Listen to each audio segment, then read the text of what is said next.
Bonjour, je vous emmène à la découverte du canyon de Bagnolard dans les Alpes-Maritimes. C'est un canyon V3 A1, on verra que c'est pas tout à fait le cas, pour un engagement de 2.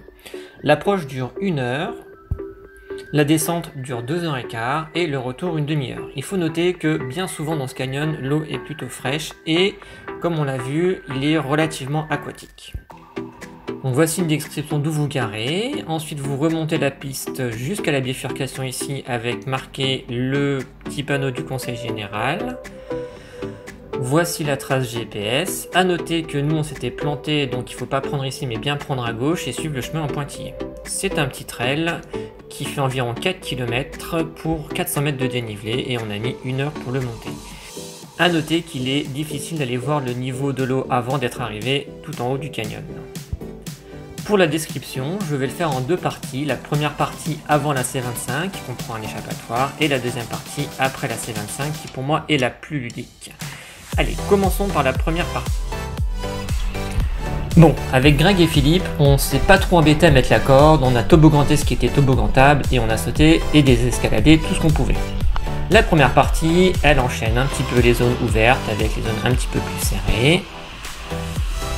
Des petits sauts qui sont souvent bien équipés quand même, mais on préfère sauter pour gagner un peu de temps. Des marches un peu ouvertes. Et le premier appel, c'est évident qu'on ne peut pas sauter puisque on voit le fond de la vasque. Voilà la descente. Et la vue du bas qui nous emmène dans le premier encaissement qui dure jamais très longtemps.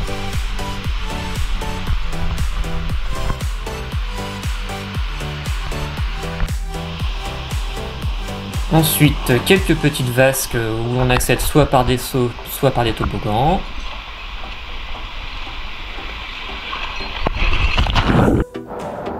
Dans un bel encaissement, un dernier saut et on voit là la sortie du premier encaissement. Ensuite, on remarche un petit peu, on arrive de nouveau à ce saut là. On sort de l'encaissement, on avance toujours dans l'eau, donc quand je vous disais que c'était aquatique, vous pouvez vérifier qu'effectivement, pour un aquatique de 1 pour le topo des Alpes-Maritimes ou 2 pour descendre canyon, c'est un peu léger. Ensuite, un petit peu de marche. Quelques rappels de temps en temps dans des bels encaissements.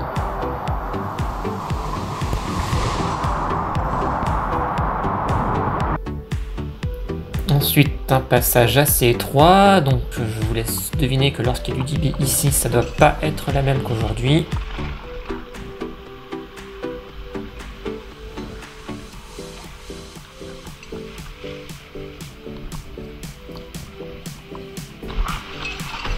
Et si vous vous êtes fait secouer dans cette partie, je vous invite à prendre l'échappatoire avant d'accéder à la partie numéro 2 qui elle est beaucoup plus encaissée.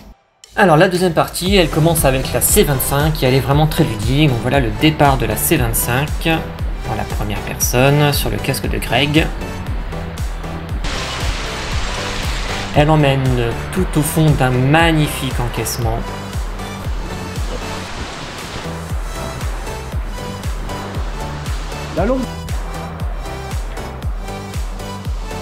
La voilà vue du bas.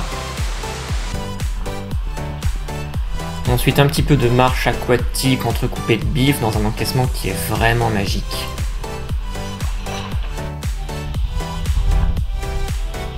Un petit rappel, là c'est pareil, la question de sauter ne se pose absolument pas. Une autre étroiture qui va nous amener, donc pareil il faut faire attention au débit, à un obstacle que j'ai préféré.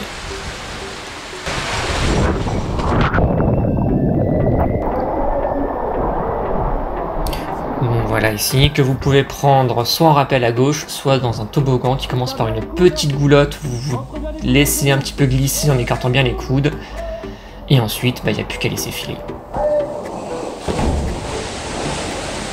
T'as vachement rentré les coudes. L'obstacle d'après, vous pouvez le décomposer en 2, donc la première partie en rappel, la deuxième partie en toboggan, ou en saut, comme Greg, que l'on va voir sauter ici.